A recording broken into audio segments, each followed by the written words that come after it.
vamos a convencer al gobierno. ¿A qué? ¿A qué? ¿A qué? Más economía, más veracidad, más realidad, más ratón. ¿A qué? Más inversiones, más negocios, más tácticas, de todo más es más ratón. ¿A qué?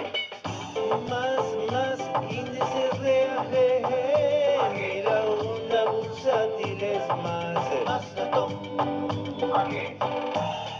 ¿Cómo van? ¿Qué captan? ¿Qué captan?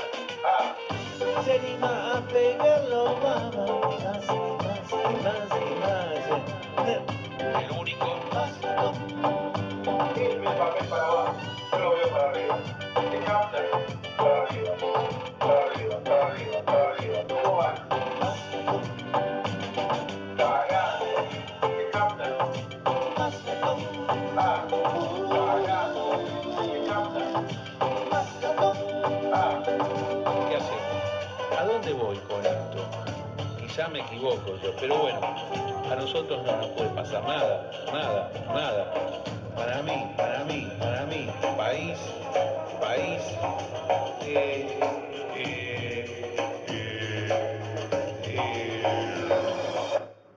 Hola a todos amigos, aquí Política Total, Total Politic, Carlos Maslatón y Germán Gegenschatz, como lo hacemos de manera habitual de lunes a viernes.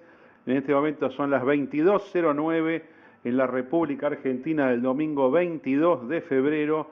Tenemos aquí en el estudio de esta emisora podcast en el edificio Cábana, que en el piso 18, de donde tenemos nuestro estudio de grabación y de transmisión, la visita, como habíamos anticipado la semana pasada, y asimismo lo comentamos en nuestro Facebook, la visita del economista nacional Javier Milei. Hace 2 semanas que no hablamos con él, y en realidad cuando no hablamos con Javier Milei están faltando algunas informaciones básicas en nuestro programa. Siempre queremos escucharlo a Milei, especialmente en este año electoral, aunque él es un poquito más macroeconomista, que nos explica las cuestiones desde la base, siempre lo ha hecho así. Esta semana salió la calificación del ministro Kicillof como el, no sé si el peor de América, el segundo peor de América o del mundo. Bueno, creo que Milei seguramente va a querer hacer algunos comentarios al respecto, y les comento, estimados oyentes, que aquí lo veo a Milei, que ha venido con una remera puesta, y pantalón corto, pero lo importante más que el pantalón corto es la remera. Viene con una frase de el grandioso Ronald Reagan, una frase que yo recuerdo, creo que lo dijo en el debate electoral de octubre de 1980 contra el lamentable Jimmy Carter, que era presidente. ¿Saben cuál es la frase? Sí, nada más ni nada menos. Creo que como terminó su presentación, un debate donde Reagan lo mató directamente a Jimmy Carter. Esto tiene 35 años prácticamente, y la frase es, parece que no arranco, pero la frase es: el Estado no es la solución, más bien es la causa de nuestros problemas. Milei adhiere a Ronald Reagan más de 3 décadas después con su frase: el Estado no es la solución, más bien es la causa de nuestros problemas. Además de estas cuestiones que nos llevan a la ideología de base de cada uno, que nos llevan a las cuestiones económicas más profundas, cuántas novedades políticas, amigos. Hoy se largó la campaña, hoy arrancó el cronograma electoral, nacional, mejor dicho, provincial. Las PASO en Mendoza. En ciertos municipios de Mendoza se eligieron los precandidatos que van a competir después en las elecciones reales provinciales. Varios municipios, entiendo que 2, la capital y el municipio de San Carlos, la capital ganada por radicalismo. En San Carlos, que es un municipio de 35.000 votantes, masacró Difonso, que es el actual intendente. Acá me está diciendo Germán que son 4 municipios. No, 40%. 40% Difonso. 40% Difonso. ¿Saben quién es Difonso?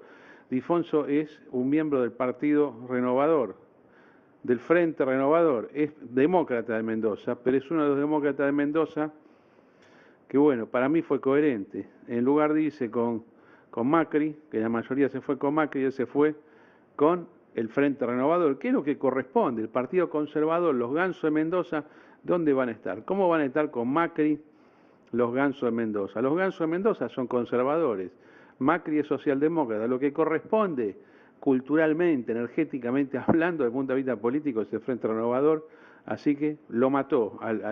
Es más, creo que los que vienen abajo son del Frente para la Victoria, muy mal.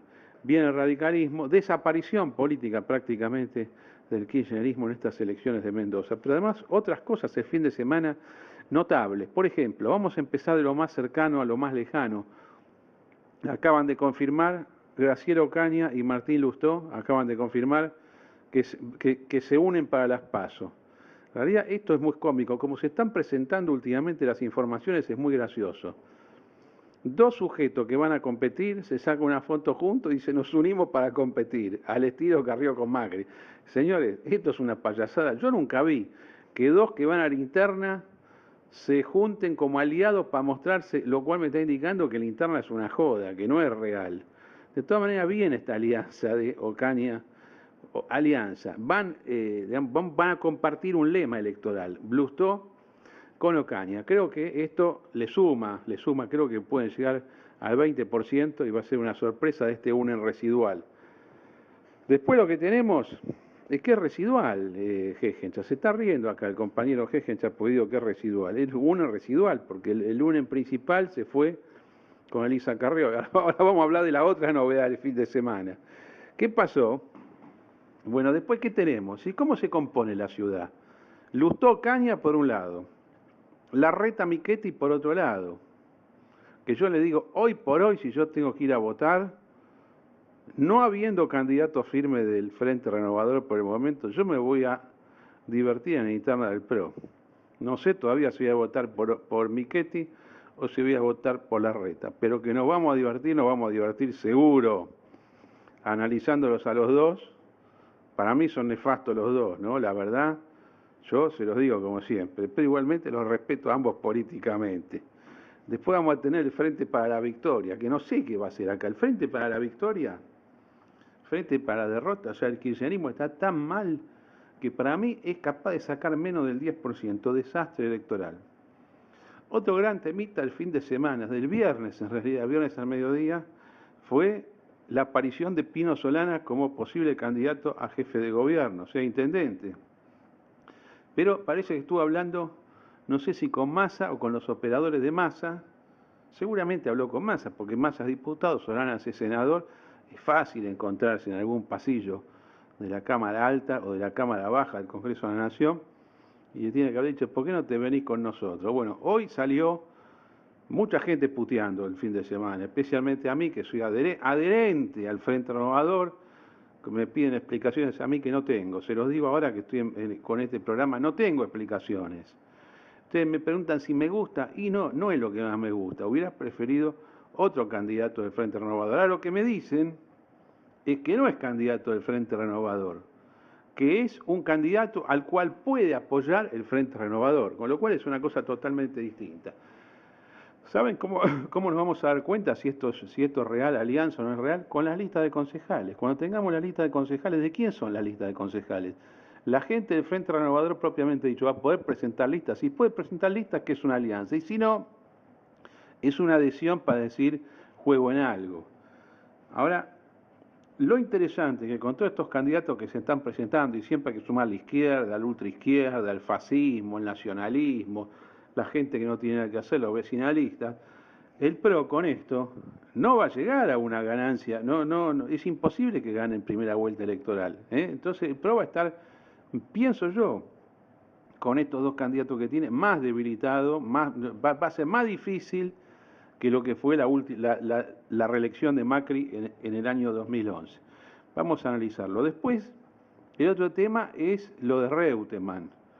Reutemann, yo no voy a hablar mucho porque Germán Hegentra es un experto en cuestiones santafesinas y entrerrianas. En realidad él conoce cada distrito del país, pero lo voy a dejar a él que me explique qué significa Reutemann, cuánto le aporta a Macri porque tengo distintas repercusiones santafesinas. Algunos me dicen que Reutemann ya está, ya fue, es un desastre, que es piantavotos, otros me dicen que es buenísimo. Ahora, el tema es si es bueno en la provincia o mal en la provincia y cuál es el efecto nacional. Lo que yo vi en los simpatizantes del PRO que están felices. Vos le decís Reutemann es peronista, dice no, ese no es peronista. Bueno, cuando querés es peronista, cuando no querés es peronista. No importa. Lo que importa son los detalles electorales. Temas ya más de fondo yo estoy planteando como los titulares aquí, ¿no? Como si fuese un noticiero de los antiguos, aunque con algún agregado de comentario personal. El ataque de Cristina Kirchner, ¿cuándo fue? ¿Ayer? A la justicia, a la marcha, a todas las amenazas.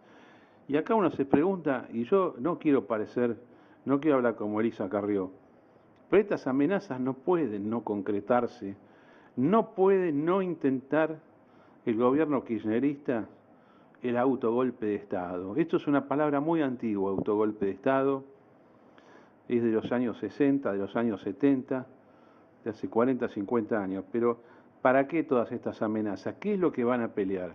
Y uno siempre imagina que puede haber estado de sitio, opositores detenidos a disposición del Poder Ejecutivo, suspensión de elecciones, fraude electoral masivo, ¿a favor de quién? No sé, de Randazzo, quizás de Scioli, no sé qué es lo que van a hacer.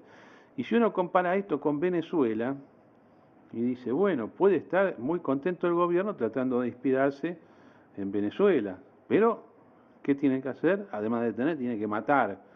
Y esto es la gran duda que yo tengo de las personas, si se van a animar a matar. Con Nisman se animaron a matar. Hablando de Nisman, y con esto cierro mi entrada, hay un blog israelí, un blog no, es como un sitio, se llama Debka. Debka, ¿saben lo que es Debka? Es un baile árabe, árabe israelí también. Entonces el sitio se llama www.debka.com. Debka va con B larga y con K, debka.com. Y publicaron una teoría de cómo habría sido la muerte de Nisman. Dicen que fue un agente iraní, supuestamente disidente, que le pasaba información a Nisman en los últimos 4 años, que en realidad era un infiltrado de Irán. Y que la presidenta de la Nación dijo, bueno, llegó el momento de matar a Nisman, dio la orden 2 o 3 días antes, y la presidenta dijo, miren, yo no quiero problemas, así que háganlo prolijo. Esto dice este medio israelí. Y bueno, finalmente fue ejecutado desprolijamente, porque si no, estaríamos preguntando de qué murió Nisman. No tendría que haber sido un tiro si era prolijo. Podrían haber actuado, por ejemplo, como los israelíes en Dubái, ¿se acuerdan? Hace 4 años que limpiaron a un tipo de Hamas, que era el que hacía los negocios de armas. Tardaron un mes en darse cuenta que había sido un atentado.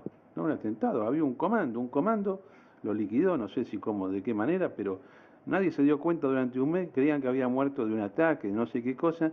Después resulta que aparecieron 27 tipos que iban de hotel a hotel con raquetas, estaban vestidos como tenistas, fueron a pasear con pasaporte de otros países, por supuesto, pero al final fue una limpieza de la inteligencia israelí. Irán tiene capacidad para actuar de esta manera, pero yo les quiero decir sobre este sitio israelí, ayer lo publiqué en el Facebook, 80% de las informaciones que dan son correctas, 20% son falsas, directamente falsas, así que hay que tener cuidado. Y 60% de las interpretaciones están más o menos bien y 40% no están bien. Y yo personalmente, si me preguntan si creo que este fue el método de la matanza de Nisman, digo que no. Para mí no, la ejecución fue local, fue ordenada por el gobierno kirchnerista, pero fue local. Fue un escuadrón de la muerte de los que conocimos en los años 70, un grupo de tareas, como podría haber sido la AAA o la ESMA del almirante Macera, una cosa así. Bueno, mal, porque si hubiera estado tan planificado, no podía haber tenido tantos baches en la historia posterior, tanta contradicción. Pero mal el gobierno con esto, donde el desgaste es enorme. Ya lo vamos a ver en los próximos días. Está liquidado con esto. Jejenchat, tengo muchas preguntas para hacerte, pero arrancá vos y voy a ver si te voy haciendo un llamado y te voy interrumpiendo para que me des pie para repreguntarte cosas que necesito conocer. Buenas noches. La verdad, primer tema, Mendoza. Bueno, 60% Paso Capital, un palazo en la cabeza, a cualquiera que se le opuso al radicalismo, que en la ciudad de Mendoza, quiero aclarar que la ciudad de Mendoza tiene alrededor de 100.000 electores, más o menos, y es la ciudad, porque alrededor está Godoy Cruz y otras localidades más, pero digamos que en la elección entró solamente la capital, no lo que vendría a ser el conurbano de la ciudad de Mendoza. Ahí fue una paliza del radicalismo, tenía el apoyo de todas las fuerzas políticas el radicalismo, y el peronismo se dividió en lo que sería el peronismo tradicional, se separó del Frente para la Victoria, y a su vez hubo una pequeña lista de Scioli, digamos que sacó la friolera del 8%, el gobernador, por ejemplo, en San Carlos sacó el 3%, el peronismo tradicional ganó la PASO y el Frente para la Victoria fue el perdedor previsible, ¿no? Muy previsible. Lo que no era previsible era que, digamos, el radicalismo saque semejante cantidad de votos, o sea, sacar el 60% en una PASO, es decir, paseando quiere decir una PASO, lo sacó de esa manera, es muchísimo. Y lo de San Carlos también, es decir, el Difonso, que se llama el intendente de San Carlos, ganó con un poco más del 40%, y en realidad al lema que le sigue le sacó casi el 30% de diferencia. Es decir, fue una diferencia muy importante. Por más que el resultado no parece tan impactante, la diferencia con el segundo fue muy grande. Entonces Mendoza nunca es un termómetro nacional, contrariamente a lo que dice Cobos, porque las elecciones son separadas. Ustedes ven que se hacen 2 departamentos municipales y el resto de la provincia se hace por separado. Pero sí lo que tiene Mendoza es que es la primera elección del país. Entonces el primer mensaje que tira a todo el país es: el gobierno anda muy mal dentro de la interna del peronismo, y peor aún si se aleja y se toman todas las fuerzas políticas. Esto es Mendoza. Santa Fe. Santa Fe, después del cierre de lista, Reutemann dijo: bueno, voy a ser candidato a senador por el PRO. ¿Eso qué significa? Que él apuesta que el PRO o gana o sale segundo, lo cual es razonable. Lo que sí me parece es que el PRO, con la suma de Reutemann, gana. O sea, hoy te digo, mirá, es más, mandé varios saludos, amigos de Santa Fe. Pero estás hablando de la elección provincial. Estoy hablando de la elección provincial a gobernador, intendente, concejales y comunas de primera y segunda categoría. Entonces, en toda esa tira va a ganar, para mí, el PRO. Y va a ganar bien. Me parece que va a ganar bien, porque lo que se observa es que está moviendo poco en Rosario, que es el bastión, digamos, de la alianza socialista radical, está moviendo poco. Entonces, esto es definitivo, porque vos calculás que el 70% del padrón, prácticamente, en número redondo, lo representa la ciudad de Rosario y la ciudad de Santa Fe. Entonces, Rosario, dentro de todo, y el Gran Rosario, es definitivo.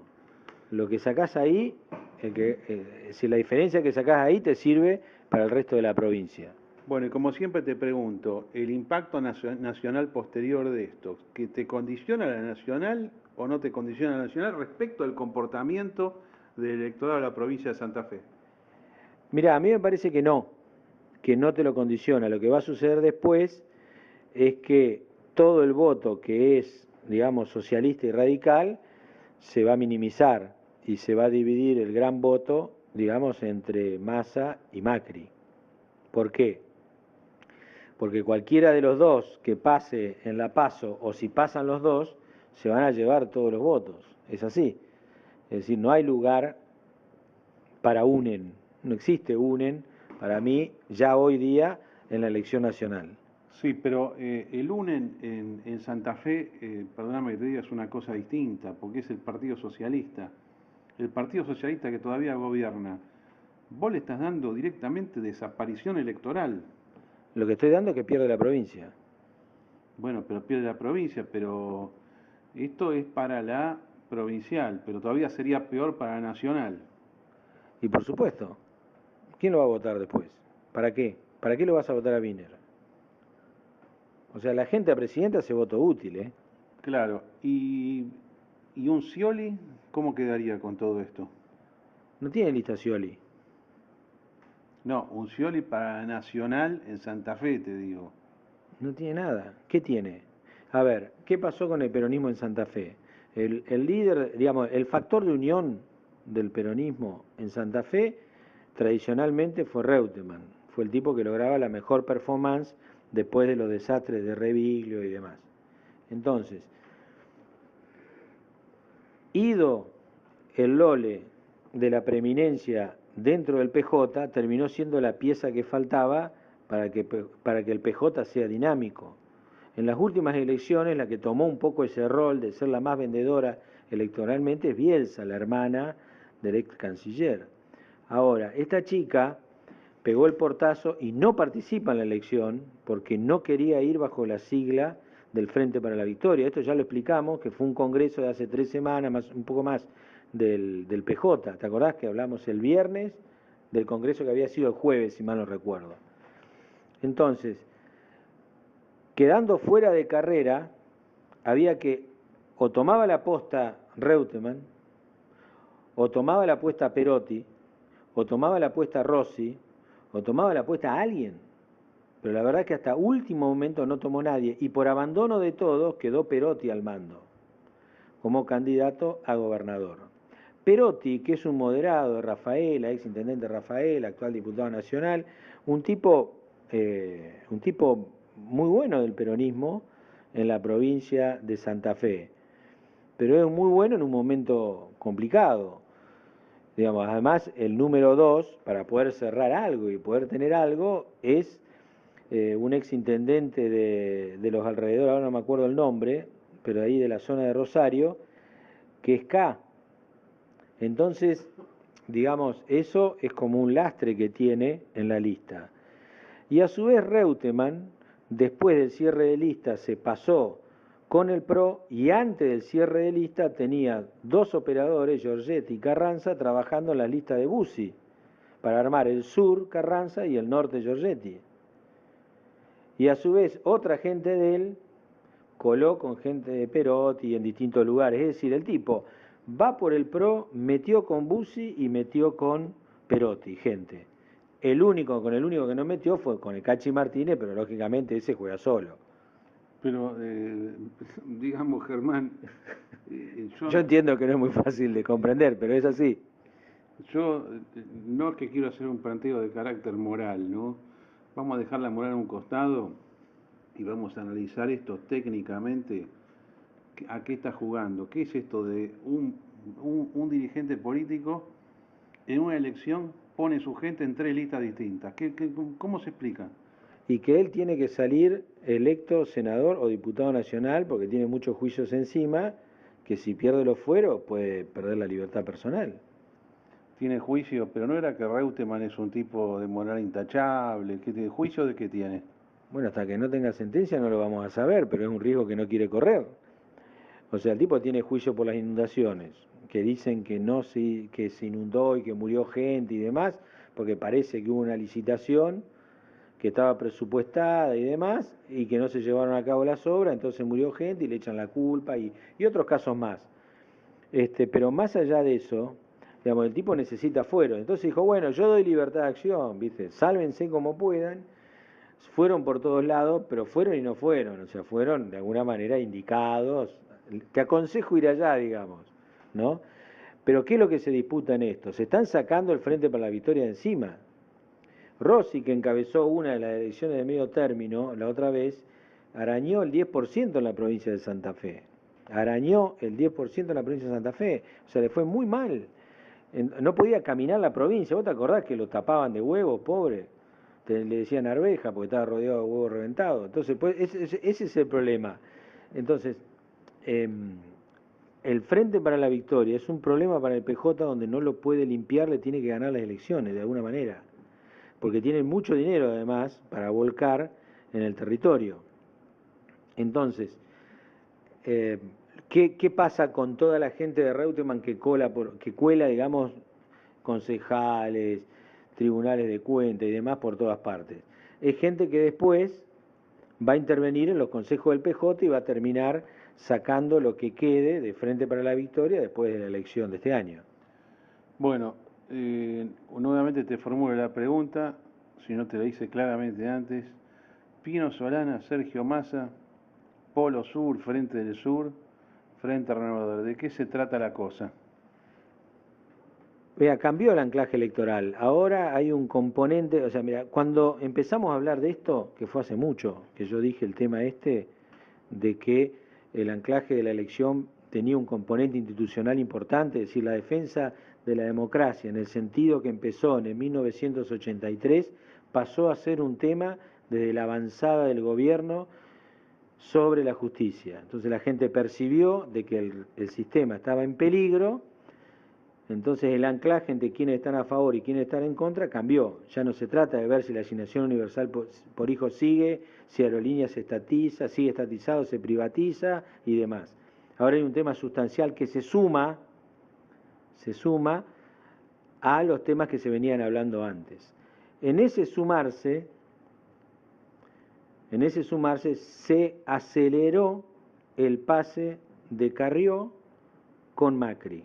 El resto de UNEN se alinea de acuerdo a sus antecedentes naturales, si se quiere. Entonces, Pino Solanas, que es un tipo peronista, ¿a dónde iba a ir? ¿Qué iba a ir? ¿Con quién iba a ir en la capital? ¿Iba a ir con el Frente para la Victoria, al que criticó siempre, más allá que haya acompañado una ley u otra? ¿No? Porque el macrismo también acompañó alguna ley que otra. Pero digo, ¿iba a ir con Macri? Tampoco. Entonces, la afinidad natural, ¿cuál es? Y formar parte del colectivo del Frente Renovador. Y eso es lo que sucedió. O sea, ¿por qué llama la atención?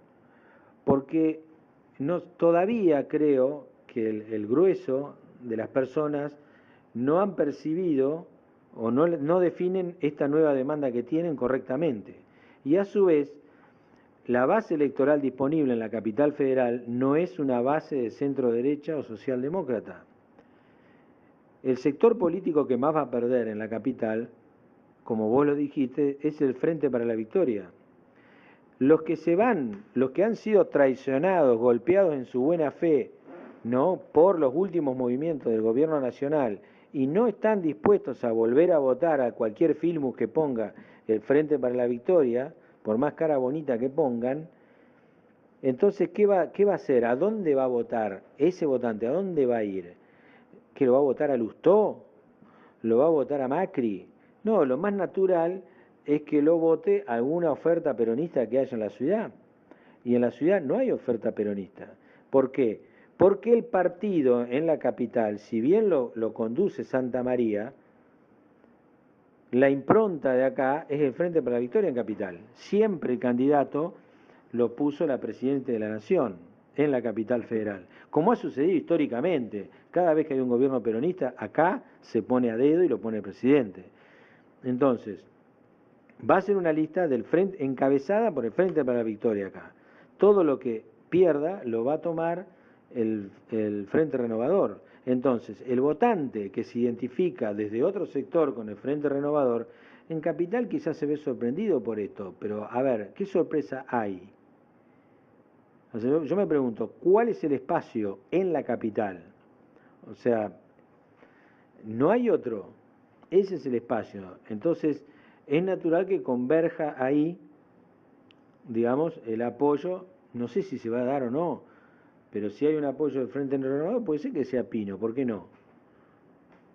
Entonces, a ver, ¿qué puede espantar de esto? A mí me parece mucho más afín que vaya el Frente Renovador, digamos, y Pino Solana vayan juntos, a que Carrió, que en diciembre del año pasado decía que el cúmulo de los males era Macri, ahora estén abrazados. O sea, en una suerte de alianza disfrazada de competencia. Es decir, mirá que vamos a competir, o sea, no somos tan tontos. Entonces, la capital federal es siempre un distrito especial y con mucho movimiento, digamos, electoral. el aliado natural de Pino Solanas en la capital ha sido el Partido Socialista, el PCA auténtico, en la capital. La última elección sacó el 18%, las proyecciones electorales de Pino Solanas en la capital están de ahí para abajo, digamos, yo creo que menos del 12, 13, 14 no va a sacar, pero, digamos, es un candidato que en la capital tiene, pero además tiene en la provincia de Buenos Aires. Entonces hay que pensar también los acercamientos y los alineamientos de hoy, no solamente en el territorio que se dan, sino con proyecciones en los demás lugares donde esos pequeños personajes, esas pequeñas personas que están instaladas en algún distrito, inclusive Pino Solanas no lo es, por el tipo que está, o sea, a nivel nacional es conocido, pero de todas maneras su centro es la capital federal y la provincia de Buenos Aires. Entonces es un acuerdo que si se da puede impactar también en la provincia de Buenos Aires. Lo último que te quiero preguntar, Germán Hegenchas, antes de hacer una pequeña pausa y pasar a reportearlo al compañero Javier Milei y actualizarnos sobre temas económicos, números, perspectivas, razonamientos, y a que nos cuente por qué Kicillof es el peor o el casi peor ministro de Economía. La pregunta que te hago, Hegenchas, es ¿qué quiso hacer la presidenta de la Nación manifestando su enojo con la justicia, hablando del partido judicial, Aníbal Fernández diciendo no saben lo que están haciendo? ¿De qué se trata la cosa? Acá también, la misma pregunta. ¿Son simplemente discursos, locura que están haciendo estos tipos frente a la impotencia que tienen, el desastre que han hecho y las malas perspectivas que tienen? ¿O pueden intentar algo que está fuera del esquema constitucional normal y habitual? Ha perdido los estribos, me parece, ¿no? Es decir, para mí, la Presidente ha perdido los estribos. Ha perdido el estribo y además ha perdido el sentido hasta de lo que le conviene. Porque, digamos, vos no podés, si vos necesitás que tu hijo no sea encarcelado, porque el problema que tiene es ese, básicamente, que el hijo no tiene fueros y está con el tema de los hoteles, ahí, está ahí de ser citado a indagatoria y demás. Entonces, de nuevo, el año pasado intentó ganar las elecciones de los consejos de la magistratura y después las elecciones de las representaciones de los jueces. Perdió todo, pero perdió de una forma importante, no más o menos. Como eso no le funcionó, entonces, y no puede reformar la Constitución además, entonces dijo, bueno, le voy a sacar el poder de investigación a los jueces. Para eso necesito una ley y tengo mayoría en el Congreso. Entonces hizo la reforma del Código Procesal, cuya finalidad era sacarle el poder de investigación a los jueces y dárselo a los fiscales, nombrar fiscales propios, ya la tenía Gil Carbó nombrada, y de esa manera tratar de manejar mejor su impunidad. O sea, lo que no puedo tener de los jueces, le saco facultades, se lo doy a los fiscales, nombro 1.600 tipos en la justicia, me quedo con el gremio de la justicia de Paso Cañazo, que es un gremio que trabaja con Moyano, y trato de pelear de mejor manera mi impunidad. Tampoco le salió, sacó la ley, los amparos lo frenaron, ayer no pudo meterlos, definitivamente la Cámara le dijo que sí al amparo de Piumato, no puede meter los 1.600, le metieron unos 300.000 personas en una marcha a los fiscales, ¿no? Algunos son medio veleta, otros no, los menos no, y otros eran oficialistas, digamos, no es que sean todos santos ni nada por el estilo, pero la verdad es que cuando le matan uno del gremio o muere uno del gremio, los tipos lo tomaron como una amenaza. Es decir, pero guarda, ¿qué pasa acá? Acá hay una línea que se cruzó y entonces, bueno, obtuvieron un escudo humano condicionado ¿a qué? Condicionado a que vayan a juzgar rápidamente los delitos del poder.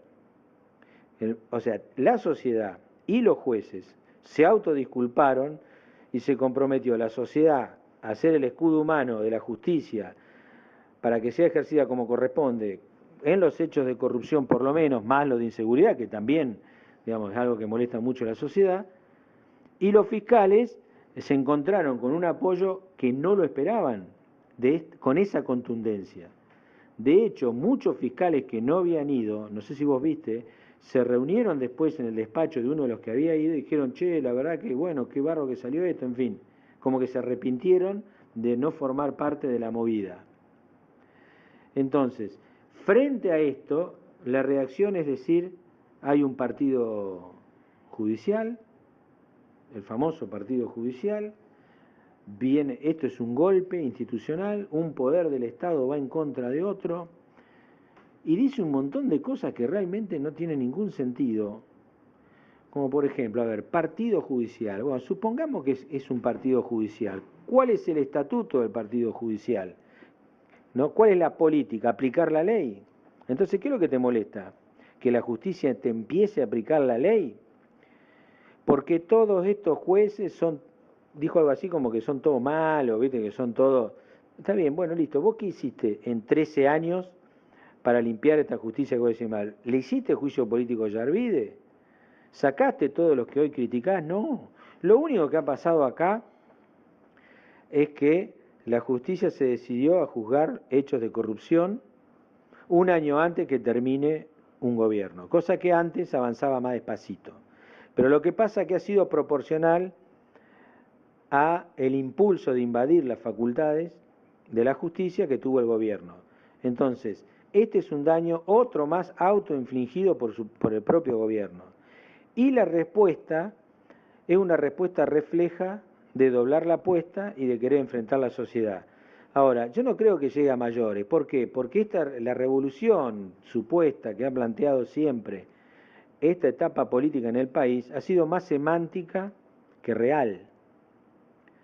Es decir, ha sido mucho más una cuestión verbalizada y nunca realizada. Porque si vos te pones a pensar que ha tenido mayoría en ambas cámaras durante 13 años, la verdad que si hubiesen querido hacer un cambio potente en el país, proponía una reforma constitucional en el 2011 y hoy, pero pacíficamente no podía hacer nada. Y sin embargo, nunca estuvo eso en los verdaderos objetivos del gobierno. En realidad, toda esta revolución semántica es semántica porque la verdadera intención es cubrir un aparato recaudatorio. Esa es la principal actividad. Y hoy la continuidad es necesaria para tener impunidad y para poder seguir con esa actividad recaudatoria. Porque esto es sacado, digamos, el polvo de arriba de la mesa, lo que queda. Porque lo que queda es una acción desesperada por legislar la impunidad y por lograr la impunidad en la justicia. En eso está. Entonces vos me preguntás, a ver, ¿qué campaña electoral está haciendo el gobierno? Ninguna. O sea, ¿por qué? Porque está o en tribunales discutiendo el pasado en cada uno de los juicios que tiene, que suman como 300 además, y tratando de legislar su impunidad en el Poder Legislativo.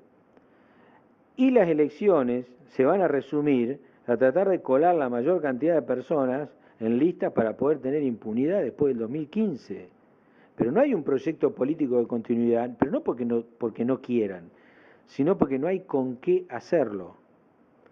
Y a medida que se vayan dando las elecciones que están pautadas antes de las nacionales, cada vez va a desalentar más cualquier tipo de hecho de violencia masiva contra la sociedad, porque la respuesta electoral va a ser peor. Si vos tenés capacidad para hacer un fraude del 20% del padrón, te va a votar en contra el 80%. Entonces, es decir, a lo que voy es que cualquier cosa que haga el gobierno, lo que hace en realidad va a ser irritar más a la sociedad, lo que se va a traducir en un mayor control del acto eleccionario y un vuelco de opinión en contra. Entonces, a mí me parece que eso es un poco lo que va a pasar y que el gobierno va a seguir con su lógica, porque la inercia de buscar acumular políticamente desde el enfrentamiento es algo que está en su ADN, y no de ahora, desde cuando empezaron en Santa Cruz. Bueno, ahora, como vos lo estás describiendo y yo comparto la verdad lo que estás diciendo, si tenía alguna duda me has convencido, yo estoy esperando como prueba definitiva de que el kirchnerismo se va al tacho y que está quebrado moralmente y no tiene ya forma de reaccionar, y aunque mate no le va a dar resultado, aunque intente un estado de sitio no le va a dar resultado, autogolpe no tienen cómo hacerlo y a las elecciones van al muere. ¿Sabés lo que estoy viendo? Antes, no sé si de fin de año, pero de mitad de año, quiero ver el quiebre de su bloque electoral, por lo menos en la Cámara de Diputados. En la Cámara de Diputados, que siempre se las ingeniaron para conservar 130 o 132 votos, recordemos que 129 es lo que necesitas para imponer una ley, para el quórum, siempre lo han tenido. Todos esperábamos que, por lo menos en las elecciones del 2013, la conformación alterada no alcanzó. Insaurralde perdió en la provincia, pero hizo una buena elección. El de la capital, ¿cómo se llama? ¿Quién era el primer candidato? Filmus. No, Filmus era senador. ¿Quién encabezaba diputados por la capital federal? No me acuerdo. Bueno, en la capital sacaron 23%. Sí, sacaron 33 en la provincia y 23 en capital. Y en el interior, la cosa que siempre tuvieron. Es decir, no fue destrucción electoral. Fue una mala elección, pero no fue destrucción. No fue una destrucción electoral. Cabandier fue. Cabandier. Bueno, Cabandier, con la que se mandó en Loma de Zamora ahí, que dije que me banqué la dictadura. Bueno, el tipo, así todo, saca 23% de los votos. Y esto es un problema, porque la Cámara de Diputados, el Senado tienen 3 votos de más, que es mucho, es mucho. Tenían 38, pensá que en el 2008 tenían 35, cuando desempató Cobos. Ahí están comodísimos. En el Senado están cómodos. En la Cámara de Diputados es el problema, que estaban más justos. Los tipos consiguieron meter el Código Civil, consiguieron meter el Código Procesal. Hay un montón de cosas que pueden hacer todavía.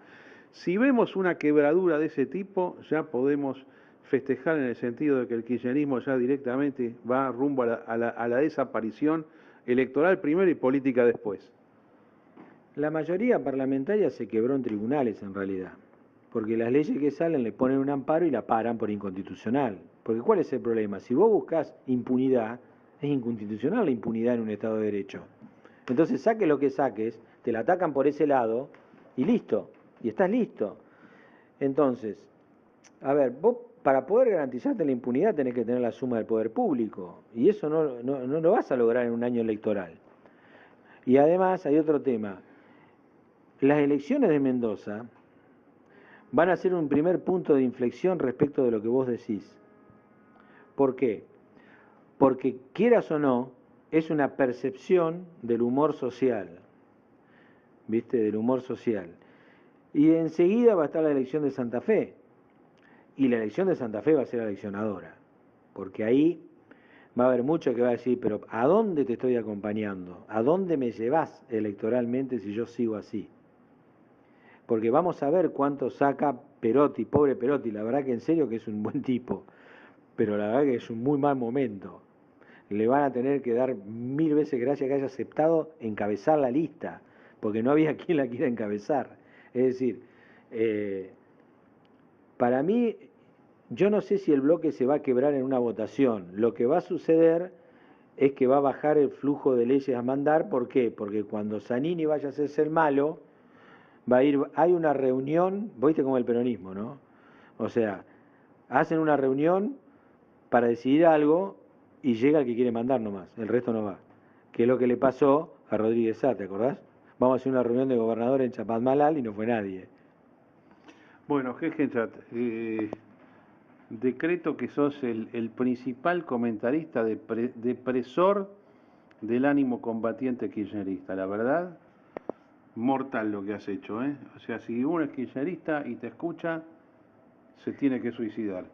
Ya volvemos con todo en nuestro programa Política Total con Javier Milei.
Efectivamente, seguramente muchos lo conocen, Los Jaivas, La Vida Mágica I.C., del primer disco de Los Jaivas, creo que fue año 1973, todos juntos, de Los Jaivas. Aquí lo usamos para separar nuestra sección de política con nuestra sección de economía. Aquí estamos, estimados oyentes, en Total Politik, con el amigo economista nacional Javier Milei, que vino muy ideológico hoy, repito, con la gran frase de Ronald Reagan: el Estado no es la solución, más bien es la causa de nuestros problemas. Y le voy a sacar una foto aquí a la remera que ha traído hoy Javier Milei, porque va a ser la tapa de este programa, ¿eh? Siempre nos identificamos con eso, y claro, esta frase es del año 80, y yo tengo en lo personal una gran frustración, porque desde que Reagan dijo esa frase, que el Estado tenía que achicarse, es el doble más o menos. En cualquier lugar del mundo donde lo agarré, si no es el doble, es un 50-40% más. Pasan los años, cada vez peor, y Argentina no es un ejemplo. Si yo me tengo que juzgar, si me tengo que guiar por las frases de los candidatos de esta campaña, liberal ninguno. Parece que compiten para ver quién es más izquierdista. La opinión pública está sensibilizada para ese lado, no piensa como nosotros. La verdad, Milei no piensa como nosotros. Vos sos un liberal que se mantiene, tenés tus preferencias políticas. ¿A qué se debe esto? ¿Qué pasa en el mundo de las ideas? ¿O cuánto valen las ideas? Y a propósito, Kicillof, ¿qué pasó con Kicillof? Bueno, vamos por partes, diría Jack, ¿no? El primer tema, lo que vos ves del avance del Estado y del gobierno en todo el mundo, no es ni más ni menos lo que ya tiempo atrás hubiera descrito ya tan brillantemente Friedrich von Hayek, El camino de servidumbre, donde va señalando cómo el Estado va avanzando paso a paso. Básicamente esto ocurre de la siguiente manera, o sea, acusan de un resultado que no le gustan, acusan al mercado, que en el fondo el mercado somos nosotros tomando decisiones, y como siempre hay algún autoritario que no le gusta, ¿sí? O que cree que se puede hacer mejor, que padece de lo que también Hayek llamó la fatal arrogancia. Digo, hace poco lo vimos a Piketty, digamos, en un escandaloso despliegue de arrogancia, creyendo que puede hacer la revolución marxista, pero bien. Entonces, ahí lo que vos tenés es que ahí, digamos, básicamente, cuando alguno de estos autoritarios considera que hay un fallo de mercado, entonces deciden intervenir. Y cuando intervienen, que básicamente en el fondo es lo que están diciendo, es que nosotros somos tan tontos que no podemos tomar las decisiones por nosotros mismos, que hacen bien para nosotros mismos y que ellos lo van a hacer mejor, básicamente cuando ellos intervienen, evidentemente empeoran las cosas, y como el mercado no tiene cómo defenderse, ellos no van a decir que es un fallo del gobierno. Entonces se genera la demanda de nueva intervención, y así es como va creciendo el tamaño del sector público. Y la contracara de esta es la pérdida de las libertades individuales, ¿no? Y eso se ve en distintos lugares, se ve más escandalosamente en el caso de Venezuela, y se ve en Argentina también con gran claridad cómo el gobierno trata de cercenar las libertades de los individuos. Eso, digo, creo que da la respuesta. Claro, pero ¿sabés cuál es el problema, Milei? Acá hicimos como una parte en el programa de hoy, porque estamos presentes, pero ¿viste lo que fueron los 45 minutos que hablamos con Germán Hegenchat? Todo es materialidad política, absolutamente todo, cero sobre estos temas. Es más, a nadie se le ocurre en el debate político hablar de lo que estamos hablando ahora, con lo cual, ideología cero, es decir, se hacen campañas con frases y después sobre la marcha veremos, pero cuando llega el sobre la marcha, es tan grande la presión de los sectores, y hay tanta gente acostumbrada, y no estoy hablando de la gente que tiene dificultades económicas, estoy hablando de los empresarios, las grandes manos nacionales que no conciben ir al mercado a competir, ir a riesgo, y todo pasa por cuánto me va a dar el poder de turno, cuánto voy a negociar, cuánto voy a cometear para conseguir las prebendas. Es muy frustrante. Yo te digo la verdad, te confieso a vos, a todos los amigos oyentes, yo tengo el cerebro dividido en dos. Por eso a veces la gente no entiende algunas cosas que yo digo. Una parte es lo que estamos hablando ahora. Y me siento muy frustrado porque cada vez el Producto Bruto es más Estado que antes. Y cada vez yo tengo menos libertad. ¿Y sabe qué? Nosotros hablamos de balde de todo esto. Hablamos del kirchnerismo de balde. El sector político no lo toma. Pero no lo toma en Estados Unidos. No estoy hablando de la corrupción argentina.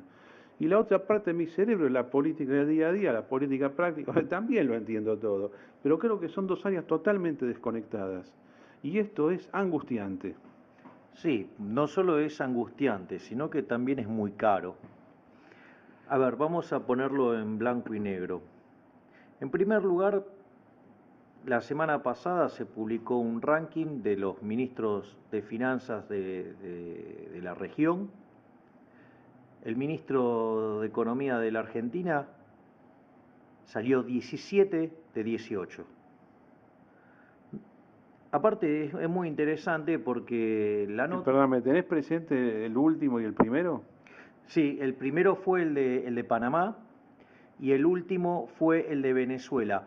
Lo que pasa es que ganarle el de Venezuela no es fácil porque con un país que tiene riquezas petroleras por el equivalente de $1 millón por habitante y tener problemas de escasez de tampones, de preservativos, de papel higiénico, de alimento y de las cuestiones básicas, para ganarle a alguien que tiene ese track record es muy difícil. Sin embargo, nuestro ministro de Economía, brillante economista de la Universidad de Buenos Aires, con medalla de oro, doctorado, especialista en Keynes, ¿sí? Digamos, sacó el 37% de los puntos. O sea, no es que solo salió mal en el ranking, sino que además bochó. Y esto, digamos, es muy interesante porque... Ahora te digo una cosa, tiene mucha lógica que el primer mejor ministro de Economía sea de Panamá, que es un país cuya economía vuela, y que el peor es Venezuela, porque no se puede creer lo de Venezuela. Pobre gente, la verdad que no se lo merece. Bueno, y tampoco es gratis para nosotros. O sea, digo, el daño que le ha causado el ministro de Economía a la Argentina es verdaderamente feroz. Yo, digamos, acabo de publicar un artículo extenso en un libro de López Murphy que está saliendo ahora, que se llama Mejores Políticas Públicas para Argentina. Yo digamos, estuve a cargo del capítulo de crecimiento y el artículo se llama El sendero de la decadencia argentina. Y ahí describo cómo este gobierno es el peor gobierno de la historia, y no solo por lo que estamos viendo hoy, sino por lo que van a dejar de cara al futuro. Concretamente, mi argumento es la crisis a la que todos tanto miedo le tienen, en caso de materializarse, sería lo menos grave que dejó este gobierno. Es decir, el desastre que ha hecho este gobierno en materia de crecimiento es un escándalo. Entonces, digo, yo voy a explicar en qué me baso para decir las cosas que estoy diciendo. Concretamente, Argentina recupera su tendencia de largo plazo y hace pico de ciclo en el año 1998. El PBI per cápita en el año 1998 a dólares de hoy, o sea, ajustándolo por la inflación americana o trayéndolo a hoy, sería de 14.500. Hoy el PBI per cápita argentina, digo, cerremos con el del 2014, fue de $13.000 per cápita. Es decir, que estamos 10% abajo, ¿sí?, medido al tipo de cambio oficial, de lo que fue el PBI per cápita que teníamos en el año 98. Por eso no debería extrañarnos cuando se hacen los números de pobreza, tengamos los números de pobreza e indigencia en niveles similares a los que teníamos en el año 98 o peores todavía, mucho peores. Está bien, pero déjame que yo te agregue más frustraciones. Con la propaganda política, con la falsificación de las estadísticas, con el manejo de la publicidad oficial, a vos te muestran que el país no paró de crecer. Bueno, ahí, digamos, estos temas se tienen que mostrar en términos dinámicos. Eso es lo que yo me voy a tomar el trabajo de explicar ahora. Lo que sí quiero mostrar es que si llegáramos a tomar esto al tipo de cambio paralelo, ya contra el del 98 estamos 65% 65% abajo. Ahora, ¿Cuánto da? ¿7.000? ¿Cuánto son da? 8.800. O sea, ahí estaríamos cayendo de 14.500 a 8.800 si tomamos el paralelo. Exactamente. Ahora, fijémonos esta situación. Eso es si si nos hubiéramos mantenido constante. Pero en realidad las economías muestran crecimiento. Si Argentina hubiera mantenido su tendencia de largo plazo, que es 3,5% para el producto total, con lo cual si le limpias el 1% de la población te da 2,5%, el PBI per cápita hoy tendría que ser de 21.700. ¿Sí? Es decir, de solo mantener la tendencia, 21.700. Ahora, si yo te hago una pregunta, esta década hemos tenido los mejores términos de intercambio de la historia y las tasas de interés más bajas de la historia.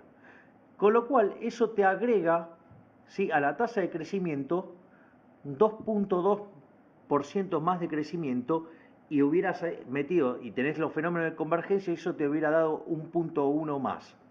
Esto quiere decir que hoy el PBI per cápita argentino, si nosotros hubiéramos aprovechado todas estas oportunidades, debería ser de $31.000. Es decir, que si lo comparamos contra lo observado a tipo de cambio oficial, la diferencia es del 165%. Y por otra parte, si lo tomamos al paralelo, la diferencia es del 250%. Esto verdaderamente es una catástrofe, es un desastre. Esto es el peor gobierno que ha existido en la historia en materia de economía. Es más, cuando vos hablas de que te muestran las estadísticas con crecimiento y todas estas cosas, ¿qué es lo que pasa? Una de las cosas que te hacen es siempre comparar contra ¿qué? Contra el 2002, contra el 2002, contra el 2002, ¿sí? Claro, evidentemente el PBI per cápita cayó, ¿sí? Digamos en el 2002. Ahora, ¿qué es lo que pasa? También es cierto que hay algo que se llama recuperación cíclica, que en finanzas es lo que se llama el rebote del gato muerto. Es decir, ¿por qué? Porque vos tenés una crisis que generó una fuerte caída en el nivel de actividad, entonces, aun cuando no hicieras nada, eso rebota.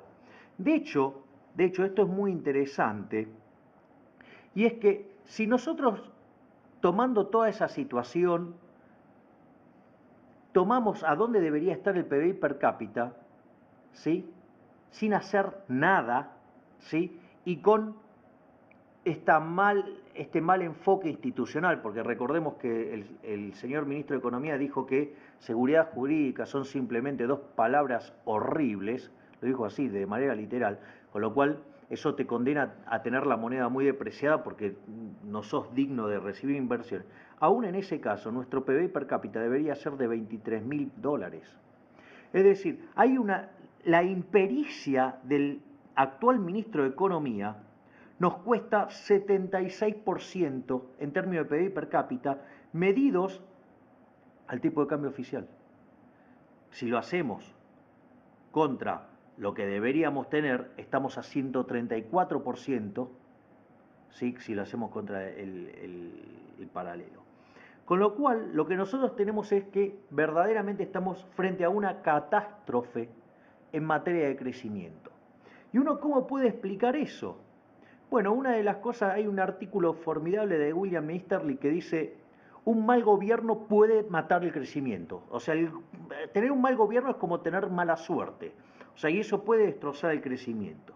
Y cuando uno ve la política económica llevada a cabo por el gobierno, hizo todo mal.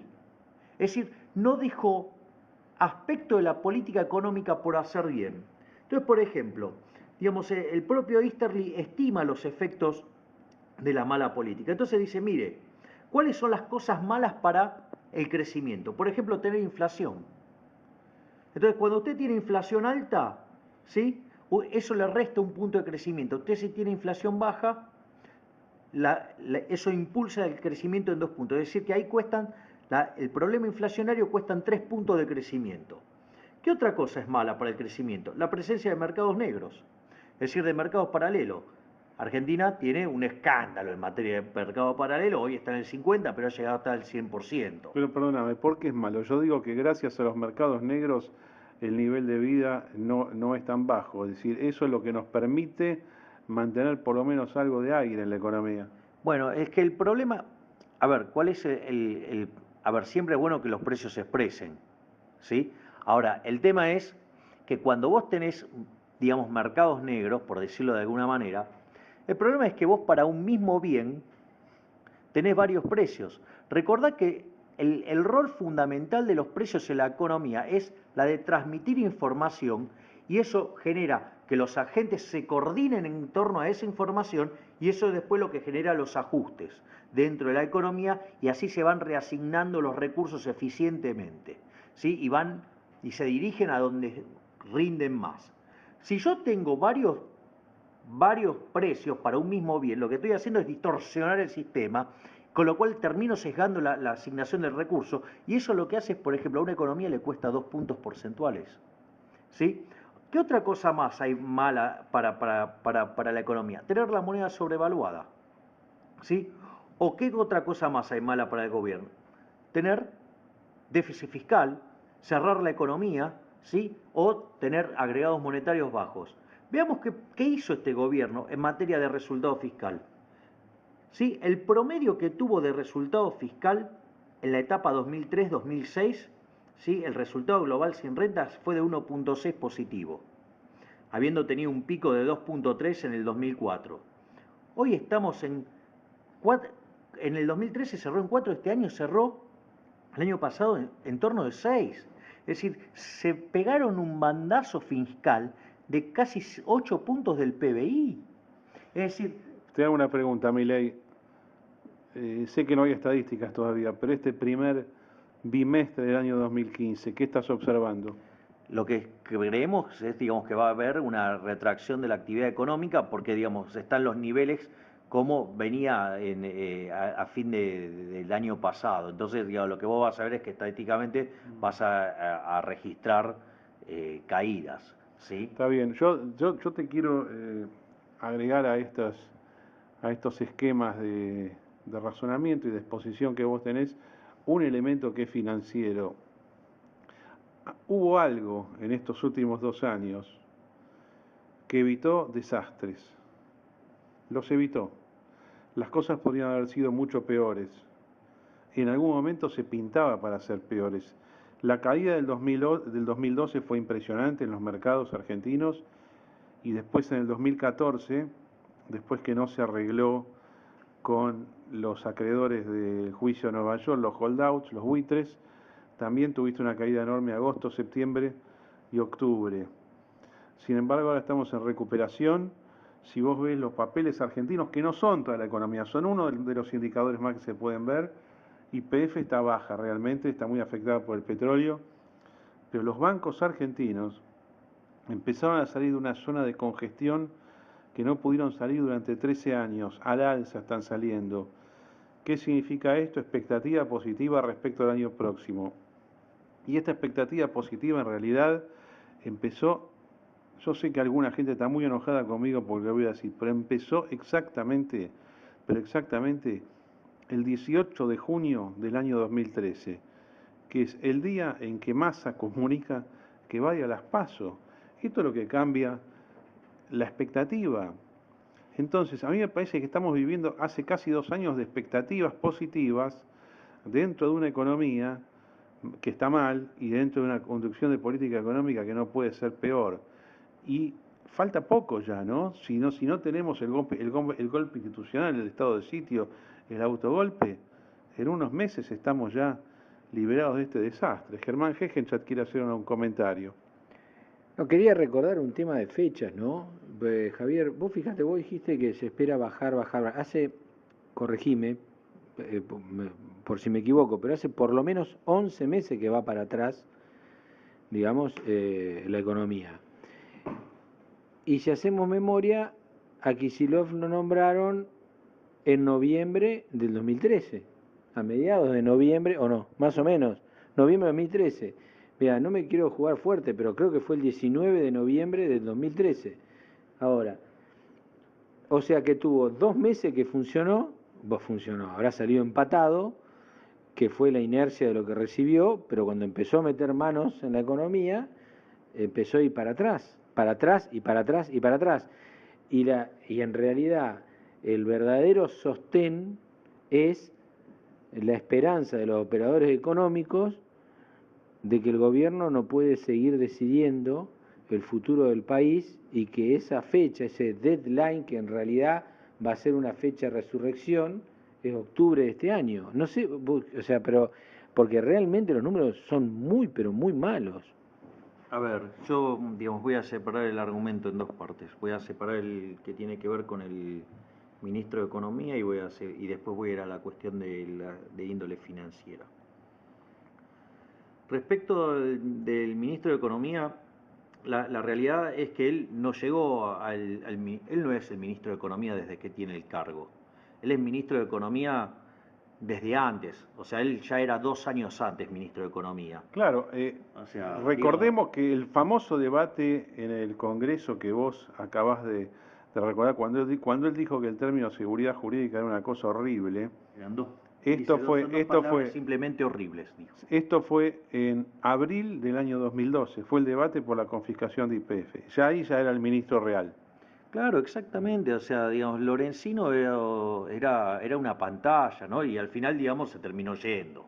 O sea, pero, digo, ahí, digamos, con lo cual, y en realidad, digamos, él es cómplice, él estaba ahí en la mesa con Marcó del Pont, con Moreno, con Echegaray y con el propio Lorenzino,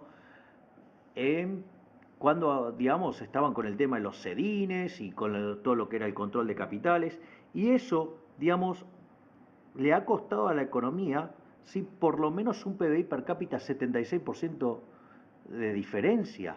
Es decir, digo, la gestión, digamos, de Kicillof en el Ministerio de Economía es escandalosamente mala. Es decir, digamos, porque de hecho la economía venía recuperándose como correspondía. Es decir, entonces, digamos, uno puede ver en esta descripción que yo hice del contrafáctico el daño que le ha causado Kicillof. O sea, ni siquiera sin tener en cuenta el tema de que si vos sos un promercado, digamos, tu moneda se fortalece y esas cosas que en este contexto sería imposible. Ahora, la otra cosa que también es interesante y que tiene que ver con lo que ustedes mencionan con los activos financieros, es que este gobierno ha promediado un riesgo país del orden de los 1.500 puntos básicos. Yo no miro el ENVI porque digo, tiene un problema, digamos, de construcción que hace que uno no pueda ver bien el riesgo argentino. A ver, aclaremos, el ENVI es un indicador creado por el JP Morgan hace más o menos, creo que 17 años, que establece como base el rendimiento de los bonos norteamericanos emitidos por el Tesoro. Entonces, por ejemplo, la tasa de interés es 3% del Tesoro. Entonces, si un país tiene 6% de tasa de interés, que es lo que está rindiendo sus bonos en el mercado, no la emisión original y primaria, se dice que ese país tiene 300 puntos básicos de riesgo. Es decir, es por arriba del rendimiento de un bono de 10 años o de 30 años o un promedio de 20 del Tesoro norteamericano. Y si Argentina, como vos decís, rinde 1.500 puntos, que es una media, por supuesto, es porque es que esos 15% de tasa, eso en realidad, son 15 puntos claro, no, claro, son 18% de tasa. Exacto. Entonces, ¿qué es lo que vemos ahí? Que cuando uno hace Perdón. Y vos decís que no tomás el ENVI, el JP Morgan. ¿Y qué es lo que tomás? Yo trabajo con el Credit Default Swap de 5 años. O sea, por las tasas que rinden los bonos argentinos, o sea, la duration relevante es la de 5 años. Y en ese sentido, ¿qué es lo que verdaderamente te cuesta cubrirte del riesgo argentino? ¿Sí? Bueno, aclaremos porque la gente siempre pregunta cuando usamos términos raros. Credit Default Swap es un seguro que se compra y se vende. Es un seguro que alguien emite y otro compra, pagando una prima, como siempre ocurre en materia de seguros. Si sucede el siniestro de que el emisor de una deuda defaultea, no paga, quien emitió el seguro tiene que pagar el siniestro. Se llama Credit Default Swap. Exacto. Entonces, veamos, digamos, la situación, ¿no? de cuánto deberían valer los activos argentinos. Si la economía argentina se hubiera comportado como en los 90, que digamos, recuerden que nosotros durante los 90 hemos padecido fuertes tasas de interés, o sea, no han sido épocas de bajas tasas. Ahí en ese caso, los activos argentinos deberían valer un 71% más de lo que valen hoy. Ahora fíjense algo, si nos hubiéramos comportado como el resto de los emergentes, los activos argentinos deberían valer 2 veces más. Mientras que si nos hubiéramos comportado como Chile, deberían valer 2,91 veces más, como Colombia 2,82 veces y como Brasil 2,6 veces. Es decir, esto ha sido una destrucción de valor fenomenal, y al destruirse el valor, digo, básicamente porque tenemos instituciones paupérrimas, porque claramente creemos que seguridad jurídica son 2 palabras simplemente horribles, ¿sí? Parafraseando a nuestro formidable y brillante ministro de Economía, eso hace que no haya incentivos a invertir. Entonces, ¿qué es lo que pasa? La única forma que vos te defendés de esto es destruyendo capital. Y miremos qué interesante, porque si nosotros hubiéramos tenido el comportamiento, por ejemplo, del promedio de los emergentes, o como Brasil mismo, nosotros hicimos la estimación de cuánto implicaba esto en acumulación de capital. Y aquel número que arranqué hablando de $31.000, la diferencia que hay calculada por este método es de 2,1%. Es decir, que eso lo que te muestra es el daño fenomenal que ha causado la política económica, destrozando nuestra institución exista. Entonces, digamos, y esto también tiene una contraparte en lo que es el valor de los activos, ¿no? Porque si los activos están subiendo, no solo que están anticipando el efecto de que el Frente para la Victoria no va a poder ganar, sino que además, o que cualquiera del que venga no puede ser peor que lo que tenemos, que la verdad que ser peor que lo que tenemos habría que esforzarse mucho, sino que además no van a volver, porque si no, no dan los números, si no, no dan los números en 4 años. Porque si yo tengo que acumular, por ejemplo, en el retorno promedio, dado el riesgo argentino, póngale que tenemos que hacer 15%, o sea, 15% anual, después nos dan las cuentas para que además, o sea, si yo le hago 15% cada año, ¿no? Digamos que vamos a ver cuánto es en 4 años, o sea, porque no es 60, ¿sí? Porque es acumulado. Claro, exacto. Entonces, digamos, yo le tengo que hacer 75%, y el último año tengo que salir, y nadie me va a querer comprar si se le cumplía a la señora Presidente el sueño bacheletiano. Con lo cual, o sea, básicamente esto, digamos, lo que implica es entonces que no vuelven más. Porque si están pensando en sacar esta diferencia, es como que vos inviertas 100 y en el año 4 quieras sacarte 175, y como en ese año, digamos, vas a tener la selección y nadie te va a querer comprar, vas a tener que salir antes.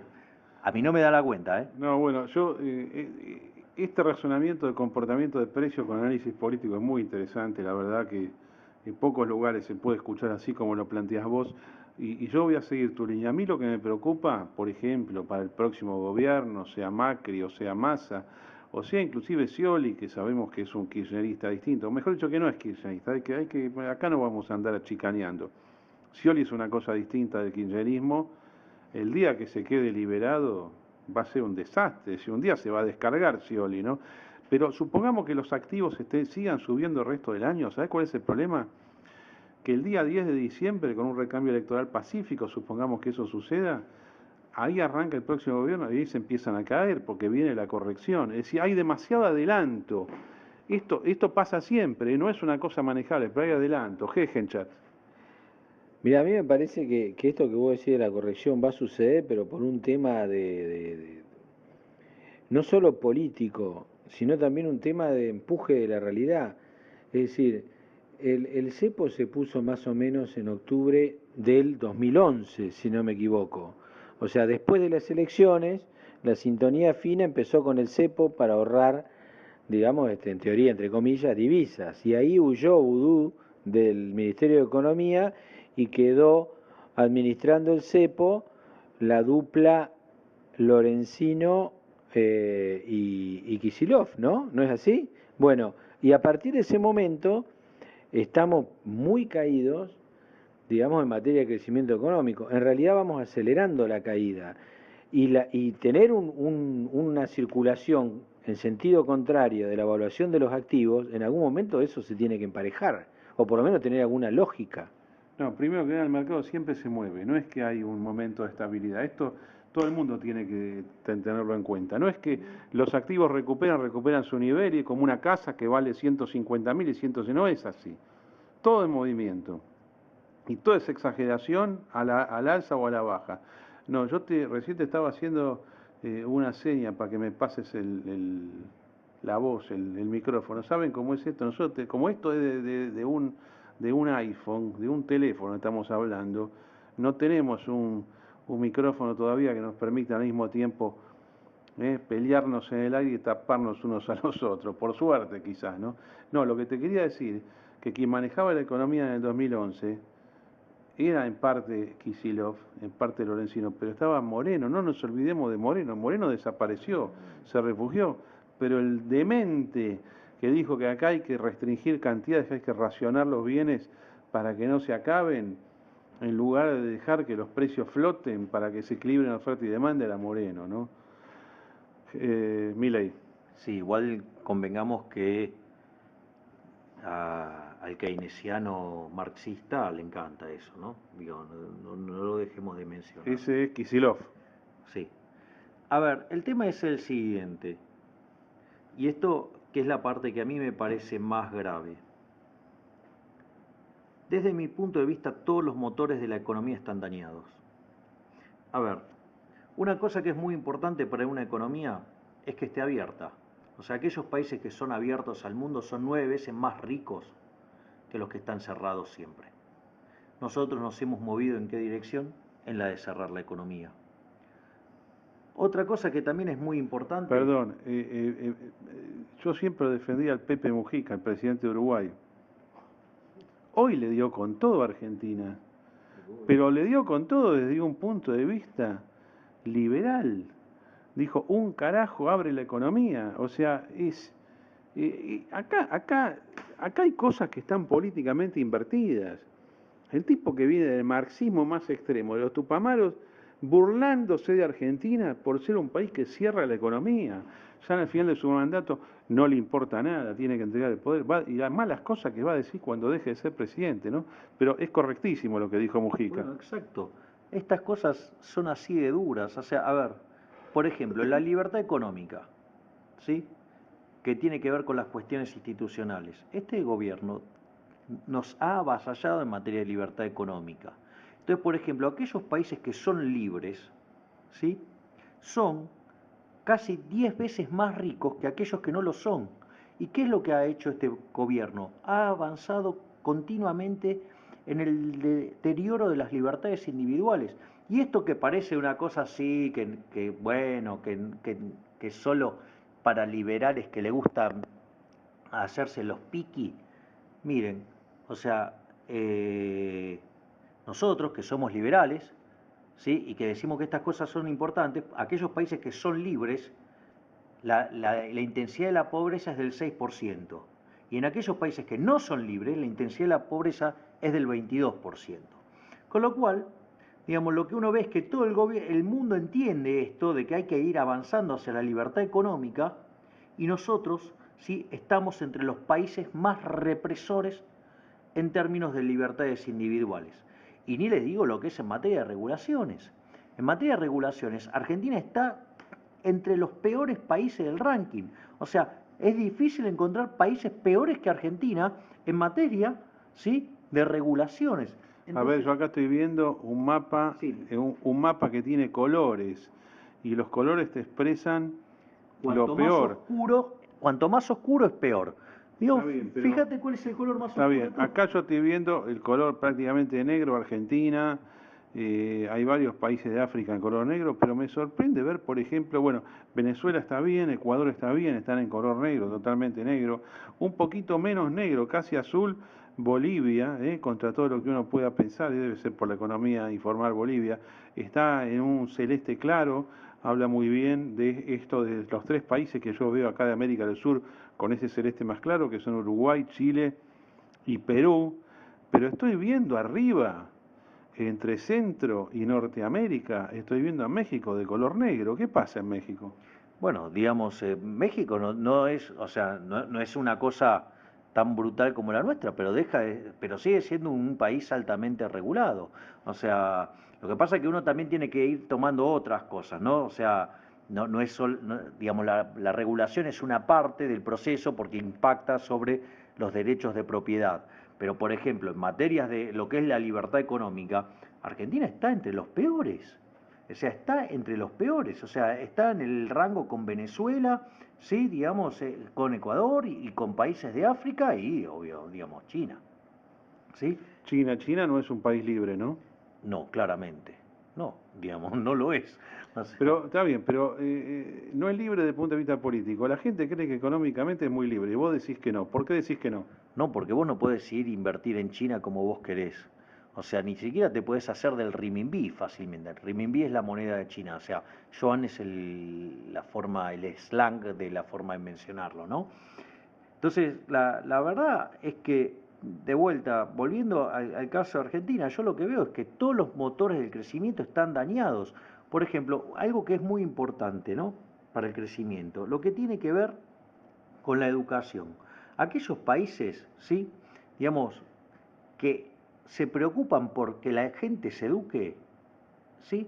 La relación entre el salario de tener los estudios universitarios terminados y no hacer nada es del 311%. O sea, entonces, ¿y cómo vamos nosotros en la educación? Por ejemplo, en lo que tiene que ver con la matemática, ¿sí? Estamos claramente por debajo, ¿sí? Del promedio, ¿sí? De lo que sería el promedio de la OECD. ¿Sí? Digamos, el promedio de la OECD está en el orden de los 500, nosotros estamos en el orden de los 350, una cosa así. Ahora, eso no termina ahí. Digo, porque tenemos el problema de que el 70% de los alumnos no cubre los contenidos mínimos, ¿sí? Y solamente tenemos en la elite menos del 1%. Bueno, está bien. Esta es la descripción del desastre de los últimos, van a ser 15 años prácticamente, 14 años de una equivocación total del gobierno kirchnerista, de los que lo apoyaron y también de la sociedad, pues la sociedad no piensa realmente, miré como nosotros estamos conversando en este momento de la entrevista que te estamos haciendo aquí, la entrevista o cordial conversación con Jeje en Chatí con vos. La gente no piensa de esta manera, pero la economía, especialmente los mercados, son perspectivas. ¿Qué es lo que puede pasar? Vos seguís pensando, mejor dicho, antes de prejuiciosamente hacerte una pregunta, ¿cómo se sale de las trabas, de la hiperregulación? ¿Necesitas antes un ajuste fiscal? Ahora estamos en enero del año 2016. Ya no importa si es Scioli, Massa o Macri, van a tener un ministro de Economía o varios ministros de Economía, van a dividir, no sé, alguien va a conducir la macroeconomía. Porque te cuento, hay muchas versiones de los tres candidatos, ¿eh? Ninguno de los tres presidentes, si salen, quisiera tener un superministro de Economía que controle todo, entonces van a querer meter a alguien relacionado con los negocios para hacer los negocios y alguien relacionado con la macroeconomía. La macroeconomía, la liberación de las variables que están aprisionadas en olla a presión, ¿se hace al mismo tiempo que el ajuste fiscal o se hace después o se hace antes? A ver, esta respuesta técnicamente depende, ¿sí?, de lo que se haga en materia monetaria. Para decirlo de alguna manera, si la política monetaria implementada por quien fuera el anterior presidente del Banco Central, Juan Carlos Fábregas, se hubiera mantenido, ¿sí?, eso hubiera eliminado lo que se llama el problema del money overhang. Es decir, había hecho una tarea verdaderamente fabulosa, Con lo cual, con la suba de precio del 40% y con el apretón monetario, donde la cantidad de dinero más o menos no se modificó, Fábrega había dejado la política monetaria enfocada para que se termine con el cepo cambiario. Es decir, había eliminado el problema del money overhang a costa de meter un fuerte apretón monetario. De hecho, los resultados buenos de la que fue la política monetaria de Fábrega la vemos hoy, porque la gente ve que se desaceleró la tasa de inflación, de que bajó la presión sobre el dólar. Lo que no se dan cuenta es que la política monetaria tiene rezagos. La política monetaria en Argentina tiene aproximadamente 12 meses de rezago. O sea, lo que hoy estamos viendo, esta tranquilidad en el plano cambiario y que si bien hay inflación es más baja que la que traíamos. Sí, pero es alta la inflación, los precios, ¿sabés lo que pasa? Los precios han seguido subiendo, por lo menos las cosas que yo consumo lamentablemente están cada día con el dólar para abajo, con lo cual cada vez la sobrevaluación cambiaria es más alta. Pero está bien, Carlos, yo estoy de acuerdo, no estoy diciendo que es una panacea, lo que estoy diciendo es otra cosa. O sea, se había metido en un sendero monetario que estaba eliminando el exceso de peso de la economía, y eso hubiera permitido liberar el mercado cambiario. ¿Por qué esto es importante? Porque cuando vos tenés el mercado cambiario con un precio debajo del nivel de equilibrio, ¿sí? Eso genera un exceso de demanda en ese mercado. Ese exceso de demanda en ese mercado cambiario trae como consecuencia exceso de oferta en el resto de los mercados. ¿Cómo se traduce esto? El exceso de oferta en el mercado de bonos se manifiesta con precio más bajo, con tasa de interés más alta, con riesgo país más alto, penalizando el crecimiento. En el exceso de oferta en el mercado de dinero, ¿sí? Aun cuando sobra un montón, ¿sí? Se manifiesta con una inflación alta. En el mercado de bienes se traduce en caída del nivel de actividad. Y en el mercado de trabajo, ya sea con caída del empleo y caída del salario real, ¿sí? Hoy aumento del desempleo. Entonces, si vos eliminás el cepo cambiario, al dejar que los precios se transmiten y que generen el levantamiento de esta restricción, lo que hace es que el resto de los excesos de oferta que hemos manifestado desaparecen. Es decir, caería la tasa de interés, se desaceleraría la tasa de inflación, la actividad económica se expandería y aumentaría el empleo y los salarios reales. ¿Sí? Eso es, digamos, de haber seguido con la política de Fábrega. ¿Qué hizo Vanoli? Vanoli, la última parte del año, emitió 16 veces más que lo que emitió Fábrega en 9 meses. O sea, en 3 meses emitió 16 veces lo que emitió Fábrega. Ahora, de acá para adelante, hay una cuestión, digamos, que no lo dice ningún economista de los que están cercanos a ninguno de los candidatos, y a mí me parece una irresponsabilidad fenomenal.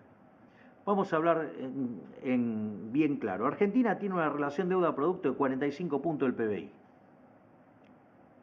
Si Argentina lograra mantener la tasa de crecimiento del Estado estacionario del 3%, sí, y eso es lo que crece, Argentina necesitaría tener un superávit primario del orden de 2,6% del PBI.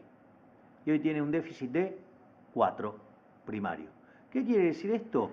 Que cualquiera de los que asuman, para que el país no caiga en default, tiene que hacer un ajuste de 7 puntos del PBI. Es decir, es así de cortito y así de fácil. Está bien, pero eso te lo van a contestar cualquiera, aunque sea en una campaña demagógica, aunque sea en un debate de economistas, que eso no va a hacer falta porque va a ser tan grande la confianza que se va a generar, el ingreso de capitales va a ser espectacular. Yo quiero ver si se animan algunos de los 3 grandes candidatos que compiten a eliminar las restricciones al ingreso y al egreso de capitales, pero te van a decir que con eso, con la confianza en las inversiones, se va a compensar todos los números que vos estás diciendo y se van a equilibrar automáticamente. Sí, yo también creo en Papá Noel, creo en los Reyes Magos y creo en los elefantes rosas que están volando por acá. Pasó, y mirá, pasaron elefantes rosas volando. Mirá, la verdad, ¿sabes qué? Eso no es serio. O sea, eso no es serio. Todos los motores del crecimiento están dañados. Tenemos problema de infraestructura, tenemos problema de capital humano, tenemos problema de falta de ahorro, tenemos problema de falta de inversión. O sea, tenemos alta inflación, tenemos desequilibrio fiscal. Es decir, ¿De dónde? ¿De dónde? ¿De dónde? O sea, dejen de mentirle a la gente. Los Reyes Magos son los padres, se acabó. Sí, Papá Noel son los padres, se acabó. Y eso de que... Pero acá esta es la parte importante y por la cual, digamos, yo siempre, digamos, enfatizo tanto, ¿sí?, la situación con los keynesianos. Porque eso de que hacer un ajuste fiscal es recesivo y que penaliza el crecimiento, eso es de keynesiano. Y eso está mal. Una de las cosas que hicimos con Diego Giacomini y con Federico Ferrelli Massa en la actualización que estamos haciendo de política económica contra el reloj y que también va a ser presentado en el Congreso Económico Argentino es, hicimos la simulación de qué pasaría con el crecimiento si uno hace, digamos, dos cosas. Una es el ajuste fiscal. Si lo hace de shock, ¿sí?, o lo hace gradual, ¿sí?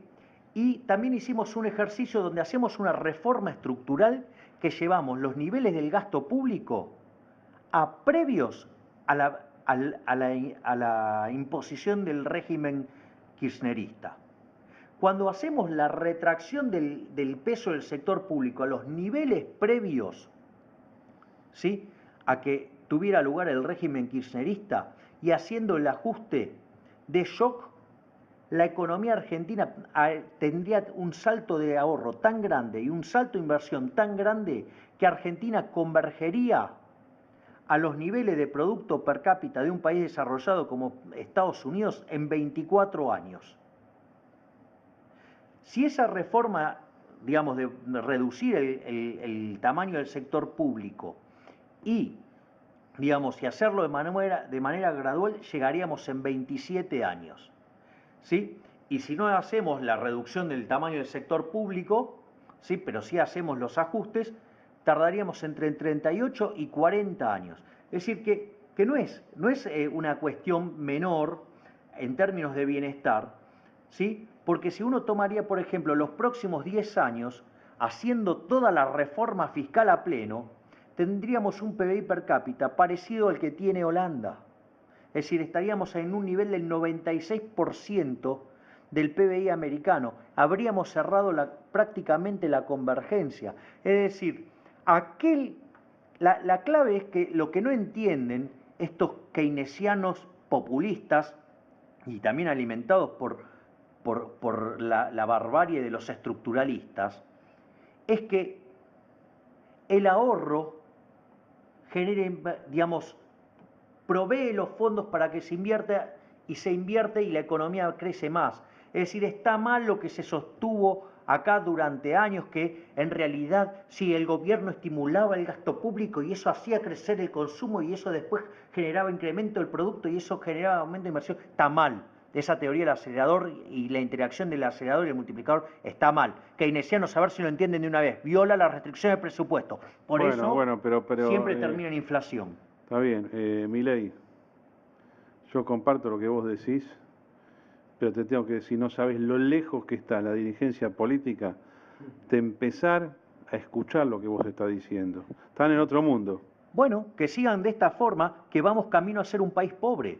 Es decir, tenemos la posibilidad, digamos, nosotros lo que hemos diseñado, ya les digo, con Diego Giacomini, con Federico Ferrelli Massa, es un programa de largo plazo para convertirnos en un país desarrollado. Ahora, si los políticos quieren seguir haciendo estas barrabasadas keynesianas, estructuralistas, populistas, ok, bienvenido muchachos, les aviso que vamos camino a ser un país pobre, a ser un país de PBI per cápita de $5.000. Vayan y busquen qué modelo de país implica. O sea, países, digamos, que no tienen libertad, gente pobre, que no le alcanza para comer, gente que pierde oportunidades. Milei, ahora estaríamos en 8.500 al tipo de cambio negro y estaríamos en 13.000 al tipo de cambio oficial.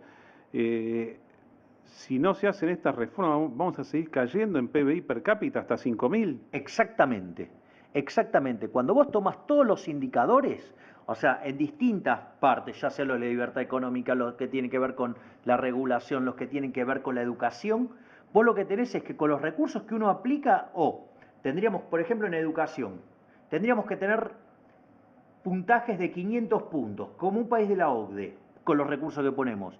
Sin embargo, tenemos notas propias de un país de 5.000. Bueno, Milei, te vamos a invitar cuando puedas hacernos la presentación de un libro, si querés con tus amigos economistas, lo que sea, bienvenido. Y pronto nos vemos igual, independientemente de esto. Se va acabando el tiempo de nuestro programa, tiene que tener un límite, ya va 1:37, falta la despedida.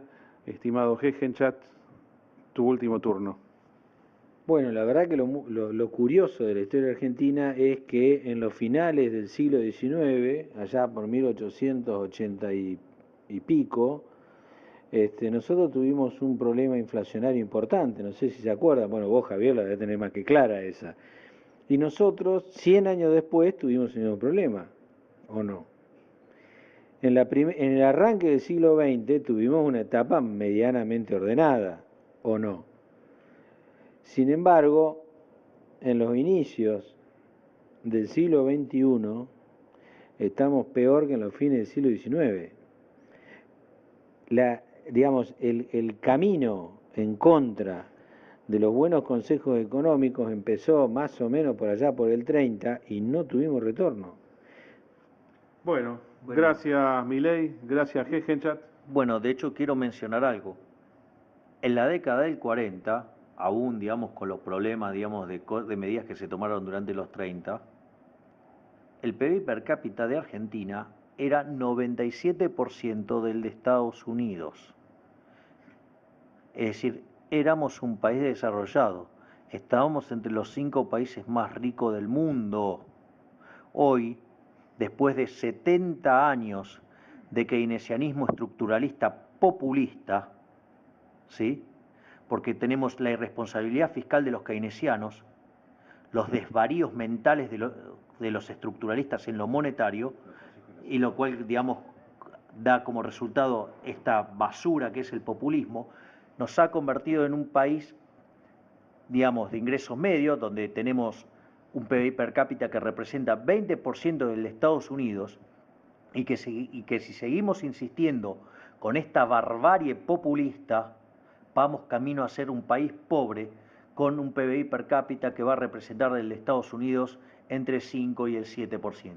Bueno, ojalá que esto pueda llegar de alguna manera, no digo esta charla en particular, pero este concepto a la comprensión, primero de los economistas que van a gobernar el país el próximo año, de los tres sectores, Massa, Macri, Scioli, no sé, Randá, el que sea que lo pueda entender, y después a los grandes líderes, ¿no? Alguna vez los grandes líderes van a tener que tomar, van a tener que ingresar en abstracciones ideológicas como la de tu remera de hoy, ¿no? La de tu remera reganista que comentamos 2 veces ya en el programa.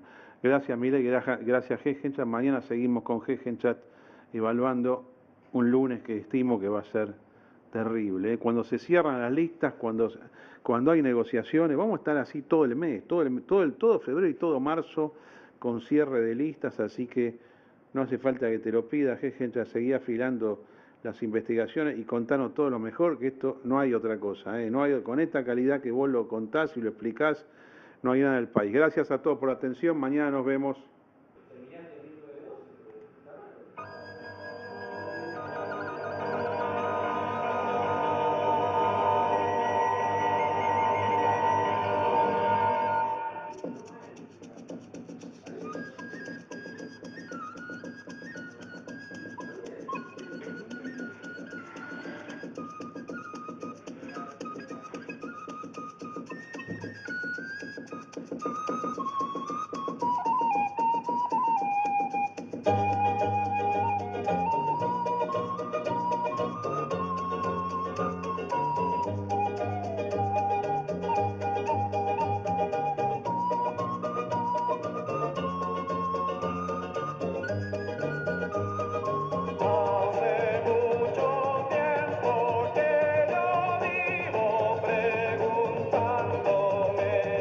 ¿Para qué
eres